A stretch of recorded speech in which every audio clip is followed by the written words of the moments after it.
कभी सोचा है कि दुनिया का सबसे लंबा लिखा हुआ संविधान आखिर बना कैसे?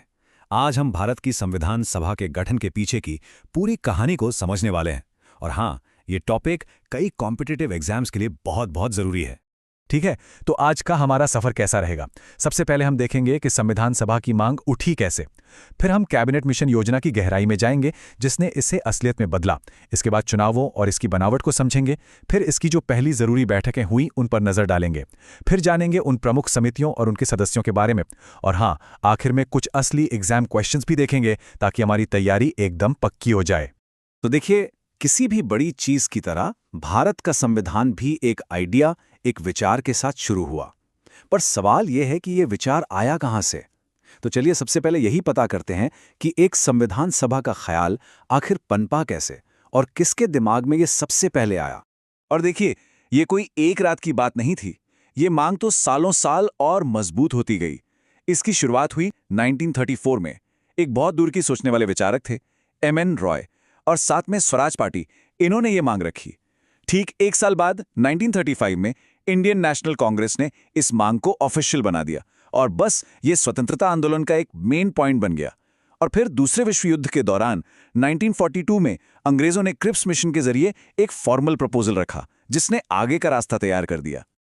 अब आते हैं उस टर्निंग पॉइंट पर, उस मोड़ पर जिसने इस आइडिया को हकीकत में बदल दिया। जी हां, हम बात कर रहे हैं 1946 के कैबिनेट मिशन की। यही वो प्लान था जिसने आखिरकार इस काम में तेजी लाई और भारत की किस्मत को एक नई शक्ल दी।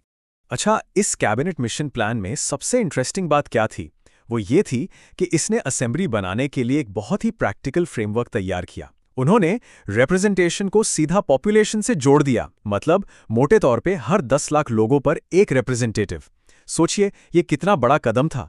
इससे ये पक्का हुआ कि विधानसभा सच में भारत के लोगों को रिप्रेजेंट करे और ये एक असली डेमोक्रेटिक प्रोसेस बने। तो प्लान तो बन गया और पूरे देश की नजरें टिकी थीं। फिर आया जुलाई अगस्त 1946 का वो ऐतिहासिक समय। चुनाव हुए और विधानसभा की शक्ल एकदम साफ हो गई, जो उस समय के पॉलिटिकल माहौल को बिल्कुल आईने की तरह दिखा रही थी। और ये जो चार्ट है ना, ये उस वक्त की पॉलिटिकल पिक्चर को बहुत अच्छे से दिखाता है। कांग्रेस को मिली जबरदस्त जीत, 296 में से 208 सीटें। ये एक बहुत बड़ा फैक्टर था जिसने उन्हें संविधान की दिशा तय करने का एक मजबूत अधिकार दिया। मुस्लिम लीग को 73 सीटें मिली, जो उस समय के कम्युनल टेंशन्स को भी दिखाती हैं, और बाकी की 15 सीटें दूसरे छोटे मोटे ग्रुप्स के पास गईं। तो एक नंबर है जो हमें बिल्कुल याद रखना है, और वो है 389।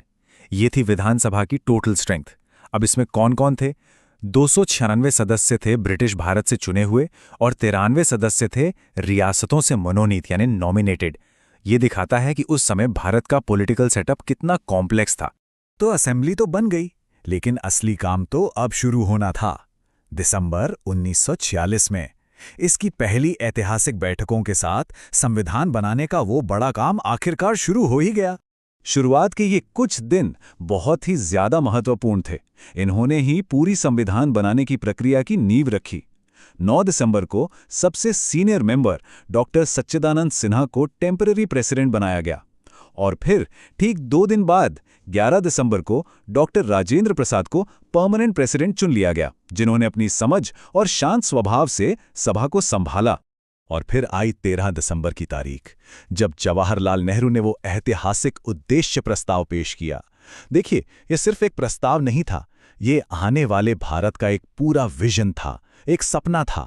इसे सबने मिलकर अपनाया और इसी ने वो बेसिक प्रिंसिपल्स तय किए जो बाद में हमारे संविधान की प्रियम्बल बने। इसका मकसद क्या था? भारत को एक इंडिपेंडेंट सॉवरेन रिपब्लिक घोषित करना, एक ऐसा देश जो लाखों लोगों की उम्मीदों का प्रतीक हो।